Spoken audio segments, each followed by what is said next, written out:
Hello, Garland Nixon here, and in a paradoxical kind of way, the neocons are creating a much more stable world. Let's talk.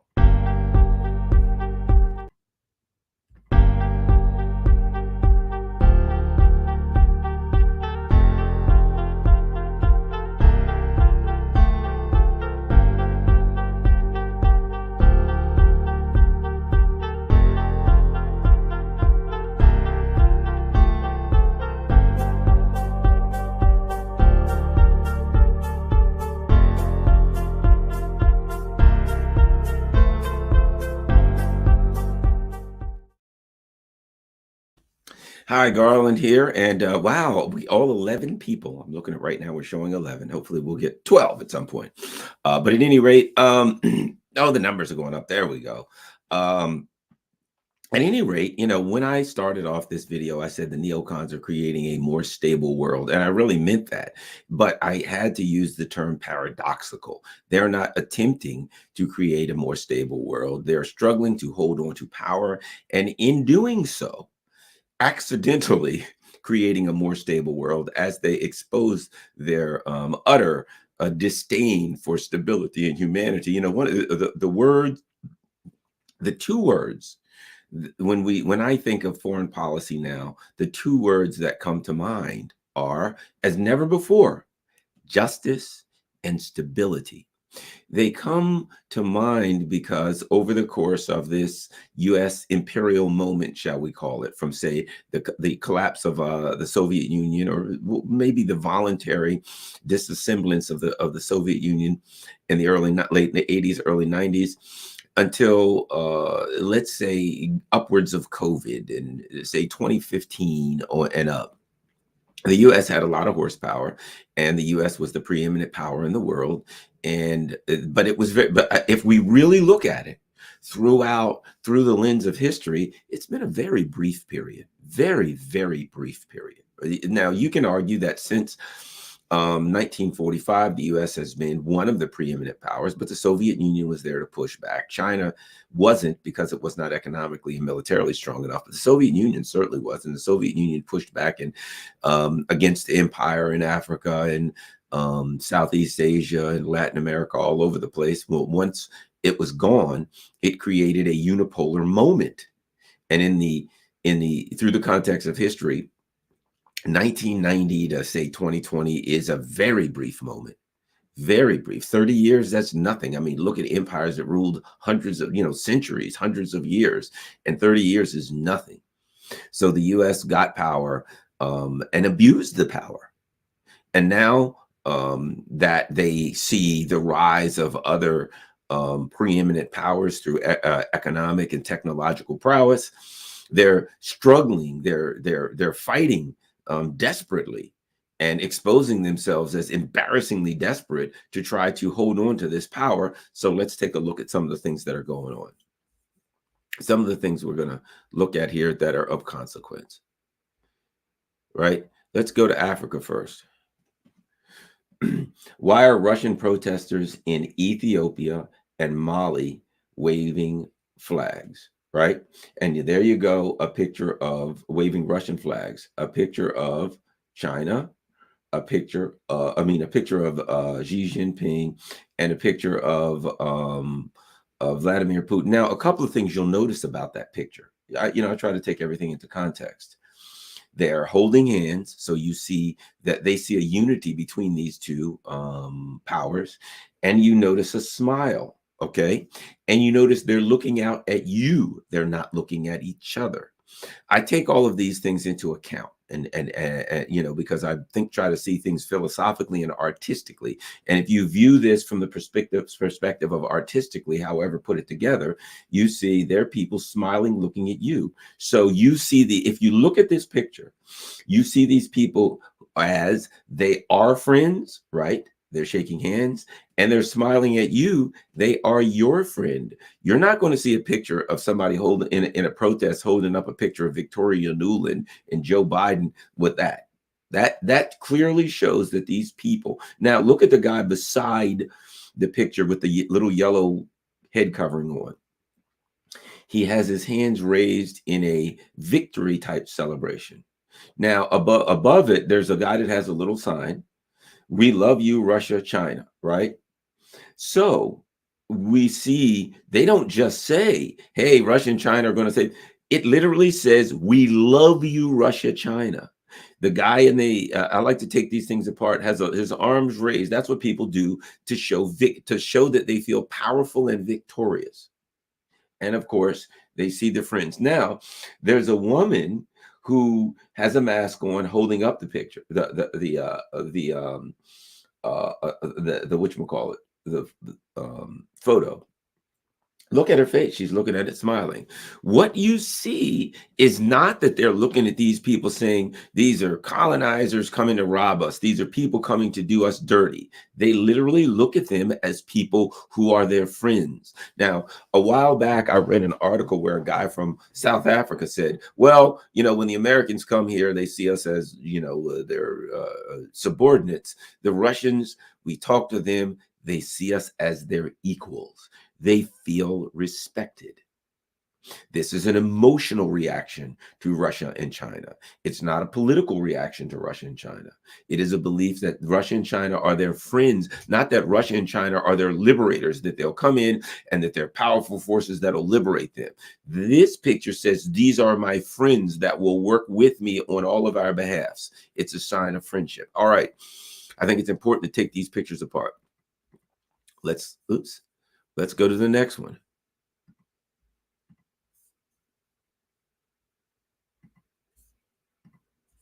We go to Twitter and look what we have. In Peru, we have the people marching in Peru with a giant Russian flag.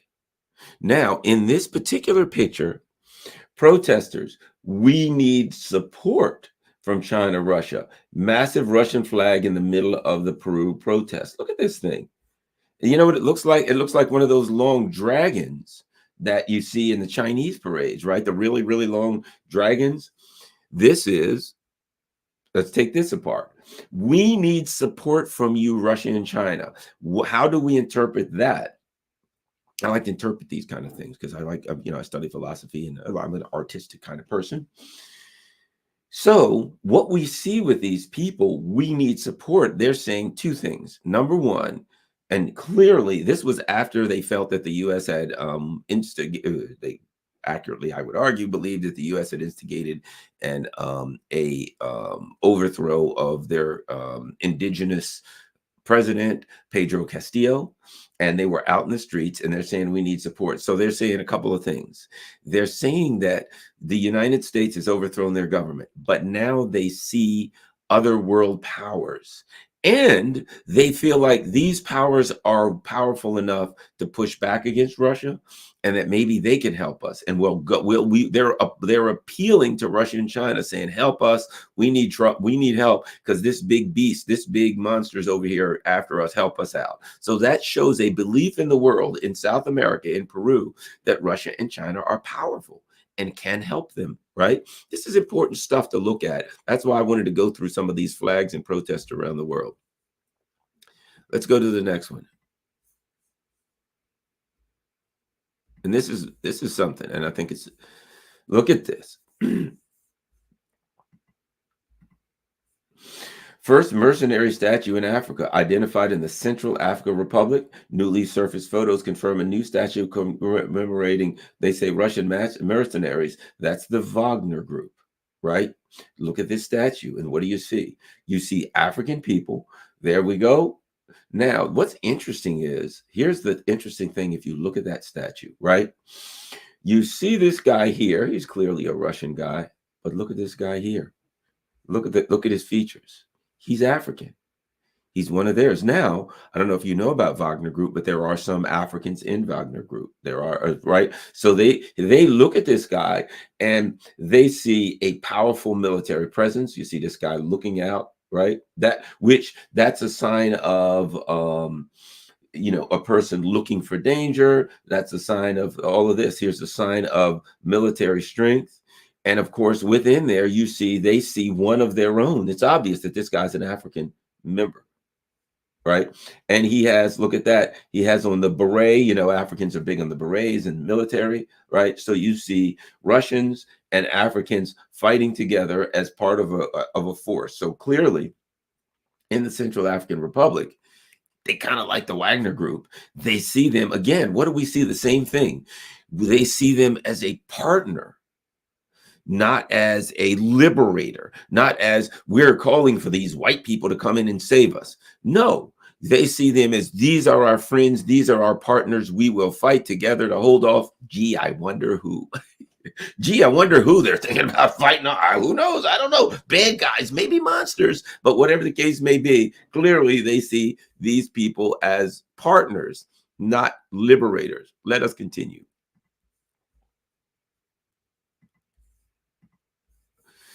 Why Haitian protesters are waving Russian flags. Look right there. So there we go. More and more Haitians are demonstrating in the streets, waving Russian flags, photos of Vladimir Putin, signs that read, please for military help from Moscow. This trend conveys the discourse of a frustrated people. Are we starting to notice a pattern here? Right? Are we starting to notice a pattern?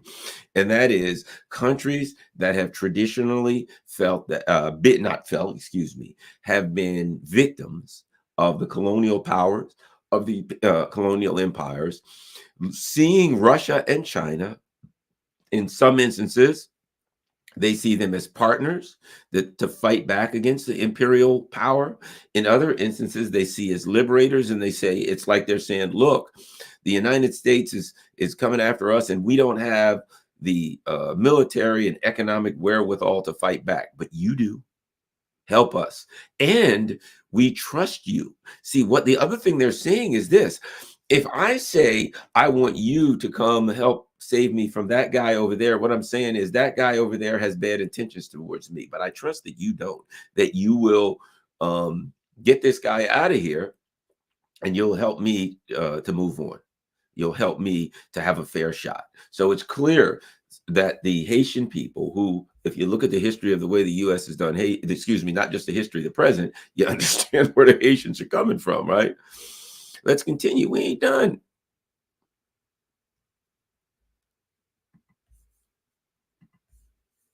Why Burkina Faso protesters wave Russian flags in the French embassy, right? So you see the Burkina Faso. Now, where is this? You think I'm making this up? Voice of America. This is America's own VOA covering this. They had no choice. They have to cover it. Let's see if we can get on national television that the leader of the previous coup had been ousted. One of his soldiers emerged from an apparently stolen armored UN vehicle waving a Russian flag. The streets of Ouagadougou were chaotic. Outside the French embassy, protesters waved Russian flags too.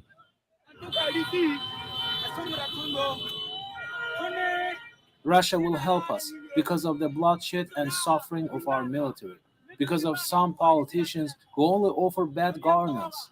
We want Russia. At the embassy, they pull down razor wire and throw burning projectiles over. Well. Let's see what this. I think what we need to do. Let's do this one more time. Let's see what this guy has to say. I think it's important. I want to try to understand it. Let's listen to this one more time because I really want to understand it. Outside the French embassy, protesters waved. Let's listen to what this guy says.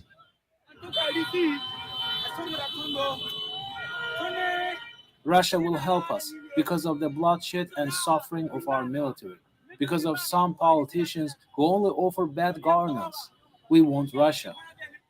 At the embassy, they pull down razor wire and throw. Interesting, isn't it? He said, Russia will help us because of the suffering of our military. Some politicians only offer, bad stuff. Okay, so the bottom line is this. What we're seeing here, things happen slowly but surely. Unfortunately, people, want everything to get fixed overnight, but that's not how the way the world works. And if you look at time, see, Americans and Westerners look at time as right now, this has to happen. If you look at Africa, the older, more traditional societies, Africa. That's why Africa aligns with Russia so well, and South America and China. These they because they're older, more traditional societies, and they're into their traditions and their cultures, and they don't want to just wake up one day and have some woke person come in and tell them they have to do something that they don't necessarily agree with. They're kind of like the way things are going, but they don't like the economic systems that they'd have to suffer as a result of imperial control. So now these countries see the rise of Russia and China, and they intuitively understand that there is an alternative for them, and that that alternative can make their lives better. And they see that. So what's happening now, we're seeing around the globe. And here's the key: in the global south, in Peru, in Burkina Faso. Think about that. We're going to the corners of the globe. We're going to the Caribbean, Haiti. We're going to Peru, South America. We're going to Burkina Faso and Mali and, Nigeria. We're all over Africa, Russian flags, and people saying Russia and China will help us. Russia and China will save us. Why? Because they've been struggling, man. I always say this: Westerners have been convinced that the global south is poor because these people are somehow culturally or intellectually inferior. They have been preyed upon by imperial powers. They've been robbed, their governments overthrown, puppets and compradors put in charge, and they know it. And now they intuitively feel, whoa, something's happening. We got new options, and we want to take advantage of those options. And that's powerful. Now let's get into the meat. Now that that was kind of an introduction, let's get into the meat of this thing. My coffee, a great new coffee mug I got. Let's get into the meat of this thing. One of the most powerful, earth-shaking things that has happened in my lifetime just happened within the last few days. And that is China has announced, and Iran and Saudi Arabia has announced what you might as well call a peace deal. They've buried the hatchet, right? Why is that so powerful? Because the U.S. has spent many years destabilizing the Middle East. Keep in mind something. The U.S. was prepared for a military attack on the Middle East. One of the things you have to understand about Israel is why Israel could do anything it wants, and Israel, blah, blah, blah, blah, blah. Israel, the U.S. bows to Israel. People say that stuff. What is that really about? Is it about culture? Is it about religion? No, it is about military might. And it's been said by some powerful U.S. figures before. There was a period after I believe, was it Truman? But there was a period after World War II where the U.S. literally had, I forgot the name of it, but they had a plan. And the plan was that if the Soviet Union militarily came into the Middle East and took over the Middle East, that they would nuke the oil fields so that the current known oil fields, so that the Russians couldn't have them. This was about control. We were going to control these oil fields militarily, with military might. And if we can't control them with military might, then we fear that the Russians will come in with military might and take them from us. And then they'll put gigantic forts up, and like we have, and they'll protect it with military might. Because the concept that they had, the concept of the knuckle draggers, is the only way to take or control anything is through military might. And the only possibility that they could see of losing their grip on power in the Middle East was somebody challenging them militarily. So they had a plan militarily to stop the Russians, who they saw as their obvious adversary, from getting a hold of that oil field. So part of Israel was, we're going to build this gigantic fort and arm them to the teeth. And Israel isn't armed to protect Israel, as it were. Israel is armed with U.S. Firepower to maintain a U.S. base, a U.S. fort. It's a gigantic fort. It's a gigantic base. It's been referred to, I think Alexander Haig might have referred to it, if I'm not mistaken, as the U.S. is, and you've heard these terms before about Taiwan. The U.S. is an unsinkable aircraft carrier in the Middle East. That's how they viewed Israel. That's what Israel is really about. And people think of the religion stuff and all that, and that ain't it. It's about military might. So here Israel sits there, and the U.S. says, okay, now the U.S. has its biggest base in the world, I believe, might be in Qatar. So the U.S. has all these gigantic military bases, and it is prepared militarily to defend its, quote, interest in the Middle East, mainly its hegemony, its military control in the Middle East, and could not foresee anyone attempting to take it, to relieve that power in any other manner other than militarily. So it's only set to defend it militarily. So in that it's set to defend it militarily, it's set to hold it militarily through might, through coercion, through economic coercion, through sanctions, all these, through overthrowing of governments, all that kind of stuff, right? That being said, they couldn't possibly have foreseen that China would come in and take it from them, but that they wouldn't use military. You know, recently, let me say this. One of the things that has happened recently is that the Chinese have taken the rhetorical gloves off, right? The Chinese have said, look, you know what? We tried to be friends with you guys. You don't want to be friends. Okay, then it is what it is. Then we won't be friends then. And then we're going to aggressively use our methods to come at you. And our methods don't necessarily involve missiles and bombs. So what do? Here's the first thing. What's your weakness? Diplomacy. The U.S.'s weakness is in diplomacy. And why? Because Tony Blinken's their head diplomat, and their second in charge is Victoria Nuland. These people are idiots, and they're not diplomats. So if your diplomacy is run by people who are not diplomats, have no understanding of diplomacy, can't stand diplomacy, they have no use for diplomacy, they abhor diplomacy. The only thing they use is coercion and force. So China looked at that and they're like, we're going up against Blinken. This is an easy victory. Hey, Blinken and Nuland, who are you going up against? Blinken and Nuland. They're like, oh yeah, this is going to be a real tough one here. Blinken and Nuland. How will we possibly overcome these two, intellectual giants? Well, let's just say it was a rout. Let's just say when you go to the Middle East, Tony Blinken, the Chinese made it clear, never send a boy to do a man's work. And you have gone up against the Chinese in the Middle East, and then now we know. You know what it was like? It's like you ever see like this like man in a gym playing. in the front yard with like the little basketball court playing basketball with his son, and he's like got his hand on his son's forehead, and his son's like out from him, swinging his arms, throwing the ball or whatever. And it's like it's obvious there's a man and a boy. That's what it was like with Chinese diplomats in the Middle East up against Tony Blinken, a man against a child.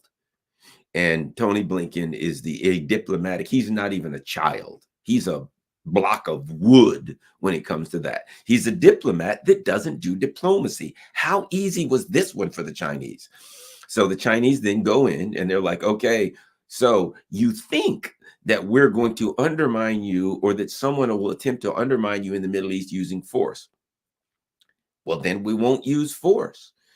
Okay, let's see. You have no diplomats and you have no diplomacy. I think we'll go with diplomacy. They went in, and here's the thing about it. And this is why the U.S., they're lying to their poor schmucky people. Oh God, the American people are such schmucks at times. They're like, hey, they're chasing us with a balloon. And like all these conservatives were like, we must act on the spy balloon. And the world looked at them. Two things. I don't want to get sidetracked, but I do have to say this because it's very, very pertinent. The U.S. has been very helpful to the Chinese when it comes to diplomacy for this reason. If I am a diplomat and I'm going to Saudi Arabia and Iran, I've got a difficult job here and I want to try to work out a deal. I have to, A, convince them that I am a competent and trustworthy actor. Now, they also know that there's another actor, and that's the United States. I also have to convince them that I'm more trustworthy and competent than the other actor. One of the things that I think has convinced not just the Saudis and the Iranians, but all the people of the Middle East, that the United States is not a competent and trustworthy actor is in fact the actions of the United States recently. If you're Saudi Arabia and you're trying to decide who to do business with in the long term, and you look at Joe Biden and this guy's stumbling around the stage like he needs a service dog, right? He gets off the stage, he wanders in various directions, he spins around in circles for a while until somebody comes up and grabs him by the arm and helps him off the stage. So you're looking at the leader of this country who doesn't know basically what he's doing or where he is. Okay, let's start there. You then look at the Nord Stream debacle, and you're like, man, that's really no way to treat your allies. And you see these guys blow up their alleged allies' pipeline, and you're like, well, they're not trustworthy actors, are they? And China just sits there and folds their arms and goes, take a look at these guys. And the Iranians and the Saudis and the rest of the world goes, holy jumping Jehoshaphat, my God, these people are absurd. Then things get worse. You're looking at them and they blow up Nord Stream and they're caught red-handed. And they come up with this story that's so fantastical as to make you wonder about the mental health of these people. They come up with this story that 6 clowns got on a sailboat and sailed out to the Baltic Sea, somehow evading the most powerful military radar and satellites in the world. NATO ships going by, nuclear capable bombers flying over, MiGs in this direction, F-16s in that direction, and somehow 6 schmucks in a sailboat sailed out, dived 240 feet down off a sailboat. I looked at the cockpit of that sailboat. I'm a person who has a lot of experience in yachting and boating and search and rescue, right? That's what I did. I was a hovercraft pilot for years. I taught seamanship and navigation, right? Trust me, there ain't enough room in the cockpit of that sailboat to get, okay, you can have 6 people. If you're having cocktails and something nice to eat, some cheese and wine, and on a nice Saturday afternoon, beautiful place to sail. And it's like a 50-some foot sailboat. You can sail across the ocean with that thing. Nice sailboat. You can go a long ways with that thing. You can have a fun time on a weekend. But carrying like 2,000 pounds of explosives and like a decompression chamber and winches and things of that nature, that ain't happening. And it doesn't take someone with the level of experience that I have to know that it ain't happening. Those people that were carrying those Russian flags, the one guy spelled Russia with 1 S. We love you, Russia, with 1 S. I'm going to guarantee you this. That guy may not be able to spell Russia, but I can tell you one damn thing for sure. He can tell you that that's a bullshit story with these, with the sailboat story. So much so today that the Guardian has now come out with another story saying, yeah, there could have been another boat. They could come out with a fleet of what now? What are they going to come up with, a fleet of sailboats now? Well, there wasn't just 1 boat or 2. There was 10 boats, and each one of them had 100 pounds of explosives, and go on and on and on with this story. It can have a fleet, a whole flotilla of sailboats, I imagine, all sailed out into the Baltic Sea. And you know what? The reality of that story is this. It's a bullcrap story. And every time they add another boat to that story, it just gets worse. They can keep adding boats, but it ain't going to get no better. It just gets worse. They can add tugboats, sailboats, power boats. There was water skiers going by. Before you know it, it's going to look like the Chesapeake Bay, just off the city of Annapolis on a Saturday afternoon in July. Boats, water skiers, and dinghies, fishermen drifting by. It's getting a little absurd.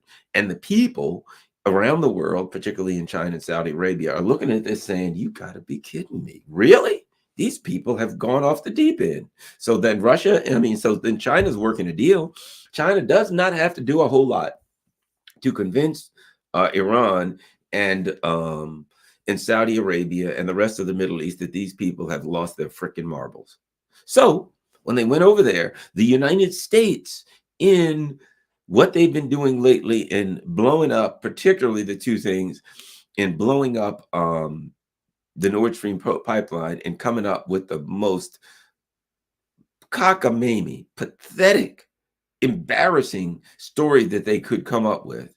and that they're trapped by. They're now trapped in this story. They got to keep adding boats. Now that people are looking at it saying, nah, that wouldn't work with one boat. Oh, it wouldn't? Yeah. Would you believe 2 boats? Nah, 5. How many boats do we have to get to before the story starts getting believable? It doesn't matter. It ain't believable. So now they're trapped in that story. And the Iranians and Saudis are like, we got to find, especially the Saudis, they're like, we got to get a way out of this mess. This is pretty pathetic. You're embarrassing yourself. And as your allies, you're embarrassing us even more. So the Saudis, and now keep in mind a little bit of background, and this is important. What have we seen over the past year? We've seen that Sergei Lavrov, Sergei Lavrov went to meet with the Arab League some months back, and they treated him like a rock star. They were taking pictures with him. They were all shaking his hands. You'd have thought Elvis was back, right? Michael Jackson, Elvis, all of them put together were back. This guy's shaking hands with everybody. He's excited. He's the friend. The same thing when he goes through Africa. You're seeing that the Middle East, the Muslim community now is very accepting of the Russians and the Chinese. You see, recently, and this is a big part of it, people have not put this together that much yet, but the president of Iran 2 weeks ago, where'd he go? He went to Beijing, Raisi. And he was there and everybody was like, oh yeah, this has to do. And he said, we're going to sign some deals. We're going to do some economic deals, things of that nature. But I've read a good bit of Iranian news, and I found an article in the Iranian news that says that when he was there, he asked the Chinese for help. Now think about that. Doesn't that align with what we saw with Peru? Doesn't that align with what we saw in Africa, where countries who feel like they're in a bind, they have a problem with the US, are going to China and Russia saying, help us out of this? So we have recently the Israelis saying, we've got to attack. It's time to go to war with Iran once and for all, right? And the Iranians who don't want war, they're getting attacked. The US has the usual violent protest, all this stuff going on. They go to China, man, could you give us a hand? And China's like, be happy to. Now, China and Saudi Arabia are building a oil refinery, right? That's something that's important. Let me see if I can find that because I want you to see it. Saudi, China, joint oil refinery. I like to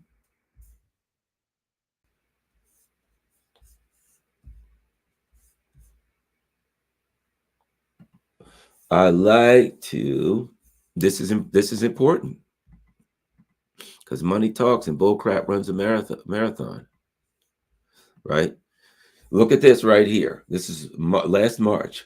Aramco says China joint venture to develop refinery and petrochemical complex, right? Yeah, you can't see it, but on Thursday, its joint venture in China will develop a major integrated refinery and petrochemical complex in the northeast of the country. Now, so these are things that if you put all of these things together in context, you see that China has been building an economic relationship with the Saudis for a while. So they were smart. They laid an economic foundation. Hey, let's do some things together. Now China is Saudi Arabia's #1 customer when it comes to oil. So they're buying all this oil from Saudi Arabia. And this is important. Let me show you something here. Put all these things together. I've covered some of this stuff before, but I think it's critical that in the context of this particular conversation that we look at it. If we look at this map of Yemen, right? If we look at this map of Yemen, we see what the of the area, we see what the map is about, and we see how this works. I always tell people, as a person who analyzes international politics, it is critical to look at maps when you see countries make deals. Looking for my coffee book up here. When you see countries make deals, it is critical to look at a map of the area. Let's look at a map of the area and see how this deal between China, Iran, and Saudi Arabia works from a perspective of geopolitics and from the perspective of the map. Here we got Saudi Arabia, right? So Saudi Arabia has three methods, and forgive me if you've seen this before, but this is important now. I've covered it before, but let's cover it in the context of what's going on here, because there's a different bend to it. So here you got Saudi Arabia. Well, how does Saudi Arabia get its oil to market? How does it get its oil to sea? It can go out the Red Sea here. This is the Straits of Hormuz right here. Who controls the Straits of Hormuz? Iran, right? So Saudi Arabia can go out the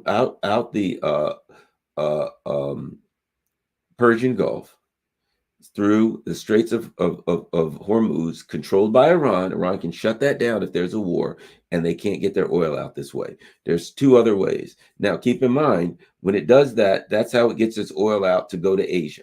Saudi Arabia sells a lot of oil in Asia, all throughout here, these parts of Africa, right? So a lot of its oil going to Asia. Okay, now there's two other ways that it can get its oil to market. One is the Suez Canal, Egypt, right? So we can go out to see a Suez Canal, and it goes up to Europe, etc., right? So it goes through, Iran controls this. Egypt in the west controls the Suez Canal, and there's one other way. The Red Sea. How does it go out the Red Sea? If it go out of the Red Sea, it has to go through this, the Straits of Bab el-Mandab. Who controls that? What do you got there? Now, here's what's important. What do you have in the third way that it can get out, right? Let's look at it. You can go Iran controlled, Western controlled, and let's go right here. And this is how it gets to Asia. And who did we say? This is how they can get their oil to Asia, to their biggest partner, right? So it's critical that they can get their oil out through here. Now, the other way is looky here, the Red Sea, and what's over here? The Straits of Bab el-Mandab, controlled by Yemen, and that is a partner or an ally of Iran. So technically, Iran, with their allies in Yemen, can control two of the three sea lanes that Saudi Arabia has to get their oil to sea. So they can close this down, and with their pals in Yemen, they can close this down if they were to put missiles in. And the only way that Saudis can get their oil to market, boom, is through the Suez Canal, right? Now, let's add one other factor to this that's interesting. China has one base outside of China in the world. One Navy base in the world. It's right here in Djibouti. So now, what do we have come together? And also keep in mind with the Straits of Hormuz, who else goes out of there? Kuwait, Iraq, they get their oil through the Straits of Hormuz. Qatar, United Arab Emirates, all of these people get their oil through the Straits of Hormuz that China could, that Iran could close down. Right? So now Saudi Arabia is friends with Iran. Straits of Hormuz ain't going to get closed down.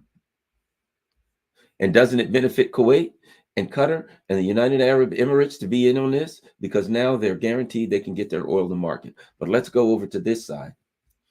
Now, Saudi Arabia has a deal with Iran. That's Yemen's allies. With China, boom, right here. They got a big old, their only base in the world is right here in Djibouti. And that's where they got a base to keep that open. So what is Saudi Arabia just done? They've signed a deal to make friends with these guys, and China's base right here, so they can get their oil in the market through the Suez Canal. They've just guaranteed they can get through the Straits of Hormuz, as can UAE, Qatar, Kuwait, and they've guaranteed China can help keep that open. And this is their buddies now with Iran. You see what I mean? From the perspective of geopolitics, it makes a tremendous amount of sense for Saudi Arabia to sign that deal. They do not have to worry now about getting their oil to market. They got friends, they got buddies, and they're set. And it also makes sense for Kuwait and the UAE and Qatar to get whatever they want to get their oil and stuff to market. Kuwait does a lot of LNG, they do a lot of gas. All of that stuff is now open, and China comes to them and says, man, look, we can stabilize. So what China has done now, because from the perspective of oil flow to the world and the Middle Eastern countries being able to get their oil flow out to Asia or wherever they want, China has now just stabilized the shipping lanes because they make deals with Iran. Iran says, okay, here in Yemen. Now, it makes sense now for the Saudis to end the war with Yemen. Why? Because Yemen is Saudi Arabia's allies. They don't have to worry about Yemen shutting it. That's a big part of the reason war. They were afraid that Yemen would shut down the Straits of Bab el-Mandab, right? Now they made a deal with Iran. They don't have to worry about that. They don't need that war. So now they can say to Iran, Iran, can you talk with Ansar al-Allah? I guarantee that's already part of it. They end the war in Yemen. The Yemen guys say, all right, all is good. Saudi Arabia says, we'll help rebuild Yemen. China comes in and says, we'll help rebuild Yemen because China's got nothing but money. What do you want to bet? You know how this part of the world is. I guarantee you start looking around Yemen, you're going to find oil and gas and things of that nature, right or wrong. So now China comes in, says to Yemen, we'll help rebuild you. So now China comes in, they've stabilized the Middle East. They've stabilized the shipping lanes here and here, and they got a base there. And now they can guarantee to keep that open. They've stabilized the Middle East. So that's powerful. They've come in, and wherein the U.S. tried to use coercive methods, not to stabilize the Middle East, but to keep the Middle East destabilized and chaotic so that they can control it. China comes in. All they had to do was look at a map, and all they had to do, see, China, diplomacy is this. Diplomacy is recognizing that everybody listens to the same radio station, WIIFM. What's in it for me, right? And when people listen to WIIFM, what's in it for me, you understand how to bargain with them. You come in and you say to them, hey guys, yeah, my understanding is this is what you need. Is there anything else? Oh yeah, we need this, this, this, this, this. You take a look at what they need. You don't say to them, you're looking out for yourself too, but you look at what they need. And then you say, you got problems, I got solutions. You're concerned that you might not be able to get your oil to market, right? Yes. What if I can guarantee that you can get your oil to market? You're concerned that you've got this war going on, it's costing you a lot of money, but you got to do that because you're afraid that the Straits of Bab el-Mandab are going to close. Yes, I am, and I got to do that. Okay. What if I can guarantee those straits open? Well, that would be great. And then you don't have to spend the money on the war. Fine. And we got some things going on, don't we? We got refineries we're building. Hey, I'm your number one customer, man. Yeah, let's get a deal done. Fair enough. I also say that the instability in Israel plays a part in it. If you've been looking at Israel's instability lately, you understand that country's falling apart. So these other countries are looking at nuclear-powered Israel, who wants to fire up a war. And they're acting totally nuts. And they're in the throes of some kind of a civil war and civil unrest. I mean, if you've been paying attention to it, there's the country is falling apart. There's people in the streets. The military is now in the streets. The Mossad has now joined the protests. You've got people in the Air Force who refuse to fly their planes. It's in a world of trouble. So you've got these countries also saying, look, we also need some help. We got these crazy guys over here who have totally flipped out and they got nukes, and we don't want to fight because they're going to start. We don't want them to start a fight because they're going to start throwing nukes. And China says, okay, the first thing we need to do is stabilize you guys and knock off any parts of a war. So now China's going to be able to say, I think this is coming. I think China's also going to be able to think about this, and this is powerful. the US had this so-called US-led P5+1. It was called the JCPOA, the Joint Something Plan of Action, right? And that was so Iran doesn't get nukes. Well, not Iran wasn't getting nukes anyway, but I think they had to have it out there that they made to keep Israel off their back. What happened now? If China says, okay, the US dropped this nuclear deal, we'll put one together. And China and Russia and Saudi Arabia. You see, if just China says we got a new nuclear deal and Iran agrees not to have nukes or not to pursue nukes, then the US is going to say that means nothing. It's just Russia and China. Why? Everybody knows they're evil. They got weather balloons, for God's sakes. These people got weather balloons. They must be stopped. They're really just trying to get us to back off so they can attack us with their freaking weather balloons, right? But what happens? What happens if China now strikes up a deal and says, okay, we've got a new nuclear deal and we want to take it to the UN and get it, officially stamped by the UN. And the deal is between Russia and China, or maybe not even Russia right now, because, the US will try to nix it. Oh, Russia's evil for the whatever reason, right? And they say, we got a deal between China, Saudi Arabia, and they add in, UAE, Qatar, the Gulf Council, whatever, right? They add them in, add in a couple of African nations, maybe Brazil, right? Bring the global South into this thing. Bring in Brazil, bring in South Africa, right? And now China says, we got a deal. Screw your P5+1. They're all Western powers. We got China, we got the Gulf Council, right? Saudi Arabia, we got Iran, we got South Africa, we got India, we got Brazil. So they have all corners of the globe and the global South. We've signed this deal, and Iran has guaranteed they are not pursuing a nuclear weapon, right? What does the US do? Well, we're not going to pay any attention to that.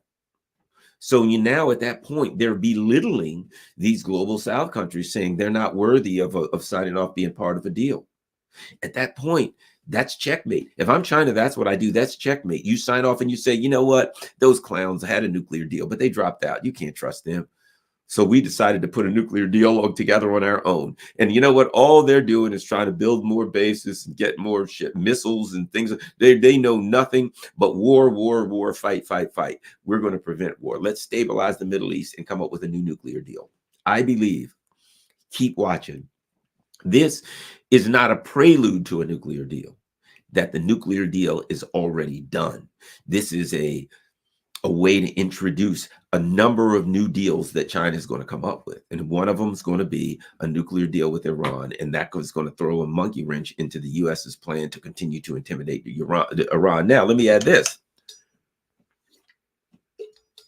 At the point that they get that deal, it makes it hard to keep sanctions on Iran, doesn't it? They get that nuclear deal. This is what I'm doing if I'm China. I get this nuclear deal with a bunch of countries. Again, Brazil, South Africa, India, China, these powers around the world. I get this deal. And then I say to the UN, what's up with these unilateral sanctions by the US? It's over. I invite the OPCW to be part of it. I invite the UN to come in and look at the deal and sanction it and say, we got a deal. And then I say to the world, look, there ain't no point in the US having sanctions anymore in Iran. We got a deal. They got inspections. We got everything. And China and South Africa and India and Brazil, we're now going to put people at their facilities. And we're going to guarantee the deal from multiple countries. And I bring in like an African country like Mali or one of these countries that's been disrespected, right? I bring them in and I say, let's respect these smaller African countries too, Congo, whatever the hell. I bring in somebody from these countries to show that we're including everybody in the world, that we're respecting everybody. And I say, we're putting them at the sites in Iran. They're down with it. And now we've got the Iranian deal. How do you continue to argue for the sanctions? You yank the sanctions rug out. Now, at this point, you bring Saudi Arabia and Iran into BRICS and into the Shanghai Cooperation Organization. You bring them in, right? Now that they're in, how can you sanction Iran? Because Iran can do all this work through the BRICS. Again, what I'm doing is two things. I am, if I'm China, I am not undermining U.S. diplomacy. That's not what I'm doing. I'm demonstrating the prowess of my diplomacy. If the U.S. is better than me, you go out and get a better deal. You go to Saudi Arabia and Iran, you go to whatever country and you offer them a better deal and you see if you can get them to trust them more than you. I'm doing mine. I'm demonstrating that I have diplomatic prowess. You do the things the way you want. So if I'm the Chinese, I'm not even tying this to the U.S. What about the U.S.? I don't know. They're doing whatever the hell they're going to do. They got chasing balloons or some such bullshit, blowing up pipelines. I don't know. They're doing their thing. We're busy right now stabilizing the world. Stability and justice are the two terms that I would focus on, and I think they are. So overnight, I think they have made grand strides to stabilize the Middle East. And I think we're going to see two things. Something else that has happened is the Russians have now said we're selling Su-35s to Iran. So Iran's military abilities, which are pretty good right now, are going to be upgraded. They're going to be upgraded because everybody knows the U.S. doesn't like any regional powers. Regional powers must be put down, coerced, and intimidated. So you've got to upgrade. Iran has a very strong military, but you want to make it as I'll put it to you like this. What did the United States say they're doing with Taiwan and Ukraine? We're making them like a porcupine. We're making them prickly. We're making them tough for you to challenge and attack, right? That's what you're doing with Iran. You're helping them. Su-35, one of the finest fighter planes on earth, right? So you're giving them fighter planes that are comparable to Western fighter planes capabilities. You're upgrading their air force. You're upgrading things. You're buying stuff from them. China can provide them with things. And Iran has some damn good technology. Don't think that they cannot provide technology to China, that they can't work together. They've come up with drone technology, things of that nature. So now you have a unit working together to help defend Iran and to help put Iran in a position where they don't have to defend. And part of that coalition includes Saudi Arabia. So now what are the how do the Israelis justify their animus towards Iran if China can put together a deal that says Iran isn't getting nukes and we can guarantee it? And now what happens is this too. The worst thing that can happen to the US's Israel project, and I'm saying worst in a particular context, I don't mean in really bad ways, I mean to their project, right, is stability in the Middle East, because now they have to deal with the contradictions of Israel. Because if the Middle East stabilizes, then they can't justify, okay, everybody's out to get Israel. What happens once Saudi Arabia and Iran, the Gulf Council, the Arab states, and Iran would be the Persian, right? What happens? There's two ways to look at it. The Shia and the Sunnis, but in historical context, it's the Arabs and the Persians. And then you think of the Persian Empire and the Ottoman Empire and things like that. From that perspective, if you think of historical context, the Arabs and the Persians. If the Chinese are able to bridge the gulf between the Arab-Persian divide, now how does Israel say, yeah, we've got the Arabs are our friends, but the Persians are out to get us? It deprives them of an enemy. It deprives them of an adversary. So now, for starters here, if you're the U.S., of what value is Israel to you? What do you need Israel for, to attack or fight or whoever now that the country is stabilized? What good are all of those gigantic bases? Once the Gulf is bridged between the Arabs and the Persians, now they're going to say, we only hate the Syrians. Let's get Syria back on its feet now, and keep an eye on Turkey. Because once the Arabs and the Persians start bridging their Gulf, and you don't have the Muslim Brotherhood versus, the resistance, axis of resistance, etc., that totally changes the dynamics for Turkey. And Turkey can be more integrated into that area of the world, right? So keep an eye on what happens with Turkey. This has tremendous implications for Turkey. But when we look at this, what happens is now, if there's stability between the Persians and the Arabs, because that's the instability that the U.S. has been able to ride is the Persians versus the Arabs. Once that instability is mitigated, Now you have to look at Israel and say, well, they're not protecting themselves from anybody. It's not like the Persians or the Arabs. Basically, what you're going to get is the Arabs and the Persians are both going to then come together. See, think about this. This is a problem. Both the Arabs and the Persians then come together and say, Israel, yeah, we need to talk, man. And we're not here to fight you. We're not here for trouble. We don't want a war, but we need to talk. And they're going to say to the U.S., and the Chinese are going to be right in the middle of that. And the Russians are going to be right in the middle. And they're going to say, look, guys, we need to talk about this whole Palestinian question. This is not fair. How can we work out something?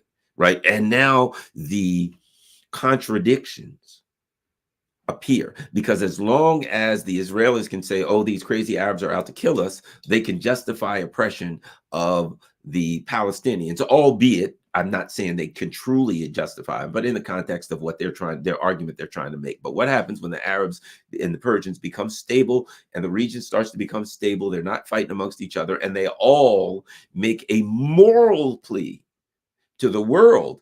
Hey, man, this is not fair what's going on in the Palestinians. We need to fix this. We need to straighten this out. What happens now when they start saying we need to straighten Lebanon out? Because what they get is something that happened recently in Africa, where the African Union, I believe it was, whatever it was, they were able to resolve a problem in Africa. The Africans solved it. And they said, African solutions for African problems. The Africans can solve their own problems. In other words, Yankee go home.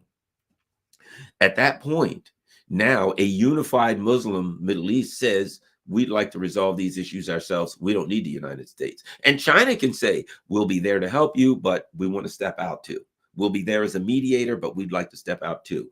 And we trust that the Middle East Muslim community, now that they have some level of unity, can make a moral plea to Israel, to the United States, and say, hey, look, man, to the UN, we need to resolve our problems. Because keep in mind something, what the neocons thrive on is chaos and instability. That's how they live. They create chaos and instability. That's why they create protests. They go to a country and they're like, this is a stable country. Everybody's minding their own business. And they're like, well, we got to put a stop to that. Quick, fire up the protest. So they get the protests going. They get violent protests. They get all kind of craziness. They create that instability and they can operate within that realm. It's like a smoke screen. I've said it like that. You know, tanks have these smoke making things, right? You get on the battlefield, they put smoke all over the place so you can't see the tanks. It helps give them some cover. Certainly thermal imaging can see them, but over and all, it helps, right? That's what that chaos is like for the neocons. They create instability and chaos. It's like a smoke screen, and then they can work in that, right? What China has realized is we can clear out the smoke. We go in there, we stabilize things, and now you can't operate in the dark. Now you got to come out and you got to operate above board. And that's the problem. And meanwhile, what you have is you have the U.S. kind of imploding. You've got the world looking at the Biden administration saying, these people are freaking idiots, you know, blowing up pipelines and for God's sake, you know, coming up with cockamamie stories about a yacht and 6 schmucks blowing up. Get out of here with that. So the world's looking at these people. They've exposed themselves for the lunatics that they are, with coming up with improbable stories that are the equivalent to like what a 3-year-old would do. Like you walk in and a 3-year-old's got like blueberry put all over their face. And there's a blueberry pie where somebody with a face print in it, where the little kid just shoved his face in a blueberry pie. And you're like, hey, what's up with the blueberry pie? And the little like 5-year-old goes, beats me. Blueberry pie, I hate that stuff. Never touch it. Sorry. I don't have any idea what you want. And meanwhile, there's like blueberry pie all over their hand. That's what the U.S. has done, equivalent of in Germany. They're like, we're going to blow it up. We're blowing the damn thing up. That pipeline's done. Pipeline blows up. Hooray! Woo-hoo-hoo! You know, their neocon guys are tweeting, thanks for blowing up the pipeline. Yes, sir. That pipeline's gone. Glad it's gone. Ha ha ha. Then all of a sudden, hey, you blew up the pipeline. No, pipeline. We don't even know. That guy over there blew it up. It's the blueberry pie defense. The blueberry pie defense ain't holding water for the rest of the world. It makes you look like a 5-year-old with blueberry pie all over their face. So, meanwhile, people are looking at home, and what's up with the SVB bank? Okay, people are looking at your banks, and they are like collapsing, and they're like, okay. Meanwhile, you have an economy that runs off of black magic. You've got a bunch of guys in Wall Street in the city of London sitting over a bubbling cauldron saying, bubble, bubble, toil and trouble. Here's some, and eye of newt, asset-backed securities, credit swap, default, derivatives. They're throwing this magic in there. Woof, it's all puffing. And guess what? The fire's going out. And now the first, and I use this term, the first big bank has collapsed and people are scared to death. What's going to happen to the crypto market? Everybody's, I got a few bucks tied, not a lot. It ain't going to hurt me. You know what I mean? I got some money that I can't get my hands on. Hopefully I will be able to sooner or later, but I mean, it's like $800. If I lose it, it's $800. Nobody, we people like us can't afford to lose $800, but I mean, it ain't going to send me, I'm not going to like lose my home and be living under a bridge abutment. But I mean, I won't be happy, but we'll see what happens. But there's people losing millions. There's rich people now that don't know how they're going to get their money out of SVB. And there's other people thinking to themselves, because here's what I'm thinking to myself. See, I'm, retired law enforcement, right? So I'm in a credit union and I'm thinking, credit unions are stable. They never crash. Maybe I should take my money out of what little I have in a regular bank and savings and what have you. Maybe I should take that out and put it in a credit union so I don't lose it. When everybody starts thinking like that, people start losing faith in the system. And when people lose faith in the banks, they start taking their money out and there's a run on banks and boom, mushroom cloud, economic mushroom cloud. So right now, the U.S. is facing the potential 2008 style economic mushroom cloud because the reality is that it's a magical financialized economy. And that magical financialized economy on any given Tuesday can collapse. And guess what? 2 days from now is Tuesday. So the U.S., if it wasn't bad enough that the Russians are clearly and obviously winning in that the bottom line is, they were stupid enough to go to war with a superpower, with a proxy army on the border of a superpower. That ain't never going to work out well for you. So the Russians are bit by bit, kilometer by kilometer, foot by foot, centimeter by centimeter, taking Ukraine. Bakhmut is falling. When that falls, I don't know what's going to happen as far as Ukraine. And so the Ukraine is going in a bad direction for the neocons. Let's just say that. And Russia's making their move. The banks at home, free fall.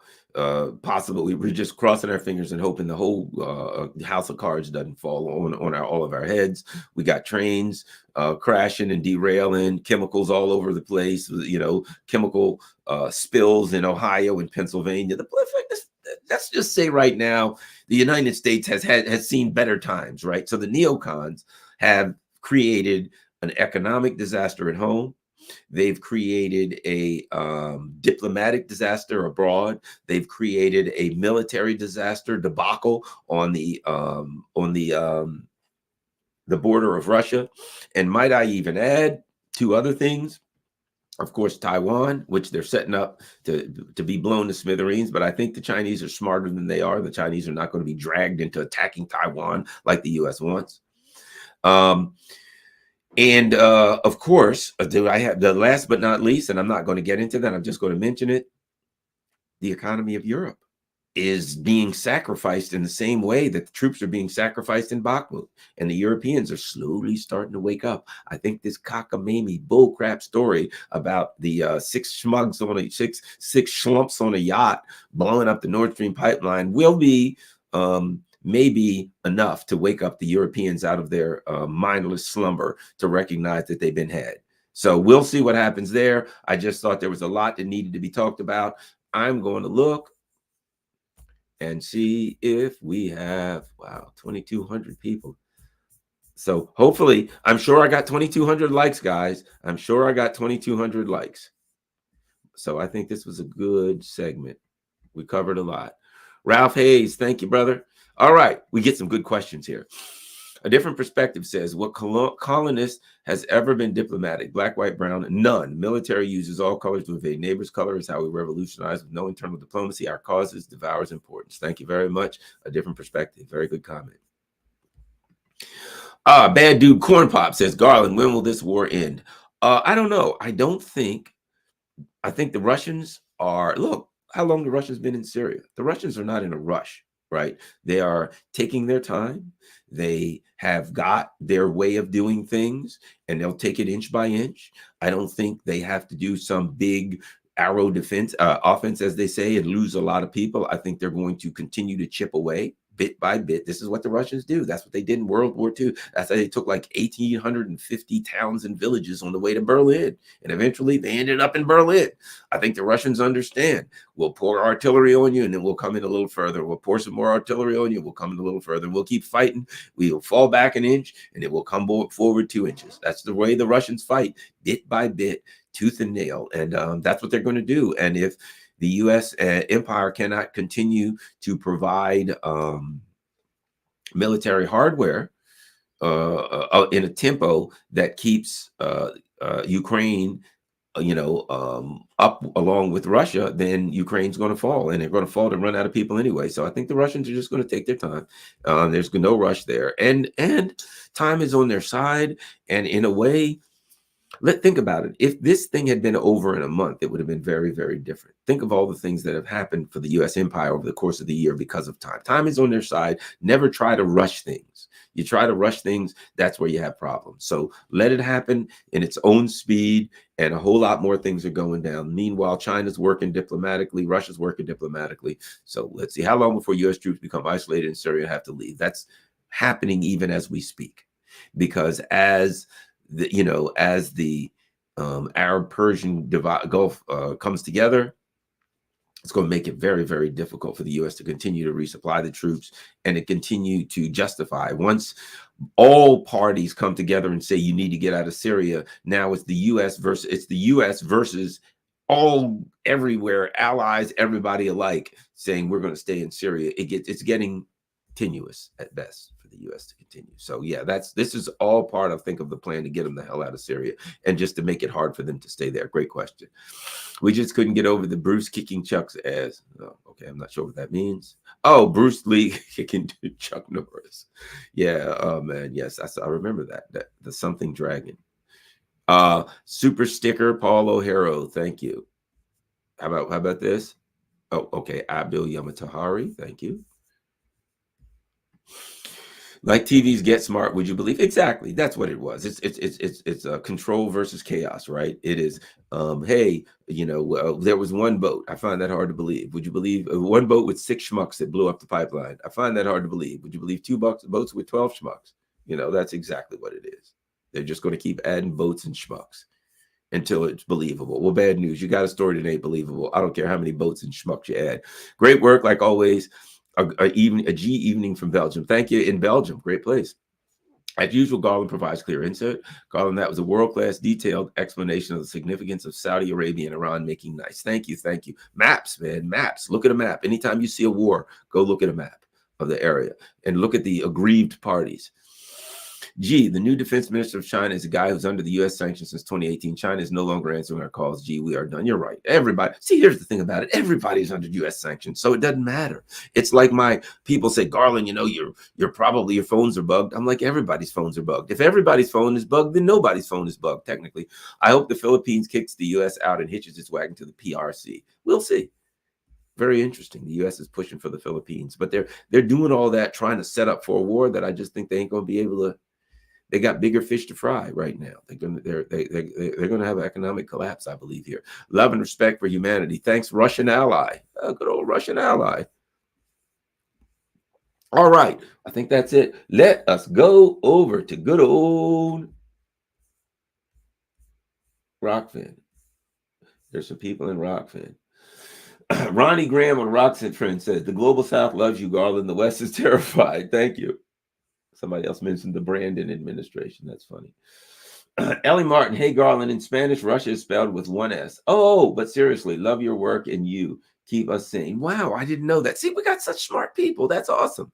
I see Sanja Lukovic. Wow. Let's see. And I'm coming back over there because I see some. Isn't that awesome? See, you live and learn. I got such smart people that I can learn from. All right, username. What's the best username ever? Username says, China as a peacemaker. That makes me think that this was always possible. The USA kept the myth about antagonism alive for power purposes. Was this illusion a part of the petrodollar deal or what? Yes, it was. And it was a part of maintaining control in the Middle East by keeping chaos. There's a Baltep's whistleblower story out there that isn't getting attention. Here's an English transmission of the Anti-Spiegel article. Please look into this. Ooh, wonderful. I'm going to cut right now. Let me see. All right. The same, okay. I see Israel not as a partner out of the U.S., but as rather a co-hegemon, a tool, a weapon of the U.S. empire. All right, awesome. Now, I saw more super chat. I saw another super chat. If somebody's got a question. Tisha M says, Garland, it's going to be Ricks, or will Brazil straighten up and back Russia or stay neutral? Oh, I think Brazil's not stupid. I don't think Brazil's not going anywhere. All right, you all. That's it. All right, thanks a lot, everybody. As usual, don't forget, follow me on Telegram, patreon.com. If you can do $5, $10, $3, $100 a month, whatever you can. Certainly appreciate people that can, every couple of dollars on Patreon helps. I would actually, believe it or not, I'm trying to, I'd like to get enough money together to build a studio in here, to build a nice studio, like Redacted and those places have nice studios, a Glenn Greenwald and stuff. So that's my plan. If I get the finances together to build a studio, that would be great. Also, PayPal, I've got my, I'm having, it'll come across in a second, at my age, my brain's never quite working well, but PayPal is an option. If you don't like PayPal, you can do Buy Me a Coffee. And I've got my Cash App. That's it. My Cash App information is there. So whatever you can do to help the channel. I would like to build my studio. If it happens, it happens. If it doesn't, it doesn't. I'm going to keep working on it. I would like to have a nice studio, though. Build this room. It's just like, again, like we all talk, we're regular old working class people, right? This is an old bedroom, basically, that I turned into an office. And now it is my studio, which consists of like a friggin' my bookcase, and desk and working desk. That's my studio. To see there's my evil drone right behind me that I can use to spy on you and Tony Blinken or something. I guess, I don't know. They're probably, the CIA is probably watching this and they're probably like, oh my God, he's got a drone. It's probably flying it right now over Langley. So, but at any rate, and last but not least, Rockfin, everybody should have, who's on here, everybody on YouTube should be on either Rumble or Rockfin or Odyssey or one of these other things, because YouTube could throw us off at any day. I choose Rockfin. Please become a member on my Rockfin channel. Doesn't cost anything. They don't have any advertisements, so you can watch this thing on Rockfin. You'll find the Rockfin people like it. It's great. It has very good video. It has very good sound, and it doesn't have advertisements. So if you want to watch something with no advertisements, you can watch it on Rockfin. You can also become a subscriber. The way Rockfin stays in business is they allow subscribers. That's $14.99 a month, or if you can afford that, certainly, or they give you 2 free months if you sign up for a year, so it's like $12 or so a month. And I do one subscriber only show every Wednesday from 9 a.m. to 10 a.m. live, and then it stays up there with me and Scott Ritter going over this weekend, what's happening in on the battleground in Ukraine and that kind of stuff. So thanks a lot, everybody. Talk to you later. If you can afford Rockfin, become a subscriber. If you can afford one of the other ways, certainly, so everything is appreciated. If you can't, then keep your money to yourself and your family. Tisha again says, thank you for your expanding your coverage to include the amazing news of Saudi Arabia and Iran. I think that was very important. I talked about it a little bit, but I felt like it was critical that I covered a bit more and that I show the map, because always do that. Whenever you hear something happened in Azerbaijan, go there, look at it on the map and expand it. Look at the borders around it. Look at the countries around it and stuff like that. And look at the shipping lanes and look at that kind of stuff. And that will give you great insight into geopolitical understanding, because a lot of times it's about shipping lanes. It's about access to the sea. It's about how people get their products to market. All right. Thanks a lot, everybody. Have a great day. Don't forget, subscribe to this channel. Go over to Rockfin. Make sure you become a member. If you can afford it, become a subscriber. And all of the many ways that you can help me hopefully build my studio is below. Thanks a lot. Peace. I'm out.